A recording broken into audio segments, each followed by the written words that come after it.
I would just straight up admit I'm a big Princess Nokia fan, Other than sounding like a new game system coming from Japan, she's otherwise a pretty cool young lady.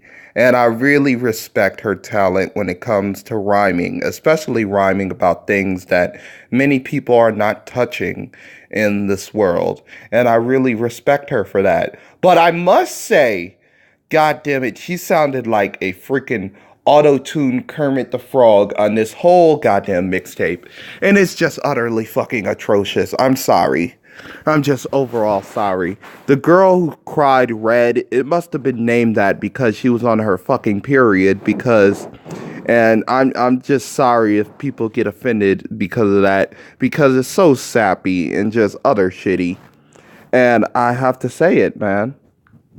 Now, Princess Nokia, she's coming from New York and she seems like a very talented young lady. She came out with an album called 1992, which was covered by my boy Fantano. And I really thought that it was a pretty excellent album. She touched on things and, a good basis that made her stand out from the rest. And I really even wanted her to be put on double XL freshman list. Like, I really support her. And I think she's kind of a weirdo, like me. But Jesus Christ, I have to call out people I respect and love when they come out with trash ass mixtapes, albums, or whatever.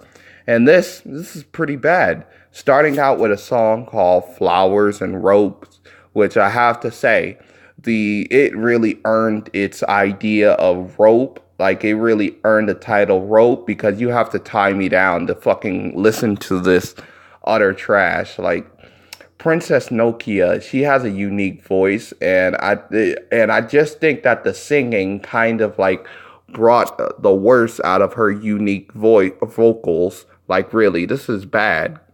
Your eyes are bleeding should have been called Your Ears Are Bleeding. And it kind of really made me think, yeah, she was on her fucking period when she made this album. Of course, especially when she talks about inner bleeding on the song Look Up Kid. I mean, come on, man. And Princess Nokia, she sounds like fucking Little Yachty had a sex change on the song For the Night. In fact, this is the worst For the Night I heard.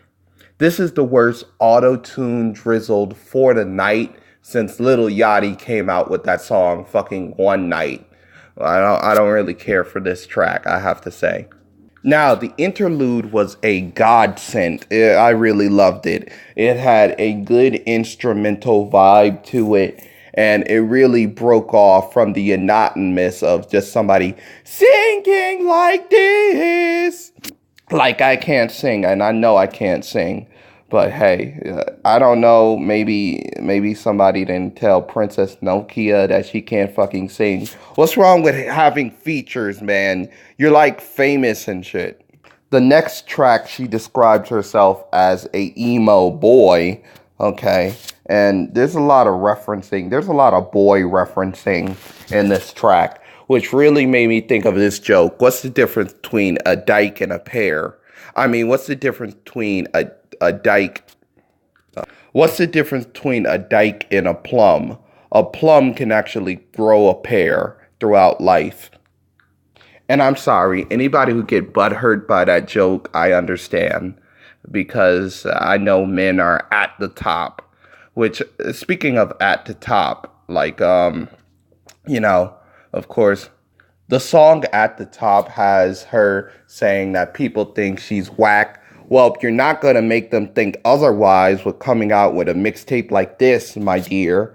And of course, I already discussed Little Angel, which, the gender bending continues. I think she's talking about a person who's like a transgender who dresses up in glitter and shit like that. Didn't really care. And usually when you talk about angels, you kind of like referencing a woman being so beautiful, but whatever. I don't know. Princess Nokia. But hey, I was really for Princess Nokia. I mean, she's a pretty awesome and talented individual. But with her coming out with Drek like this, I'm really kind of ashamed of her. And if I came out as like a person who's like, I don't know, a transphobe or whatever, I don't know, just deal with it because I had to deal with this fucking album. So yeah, I'm gonna give this whole mixtape a 2. It was pretty bad. I'm sorry, and I'm really ashamed that Princess Nokia came out with this shit. Please like and subscribe.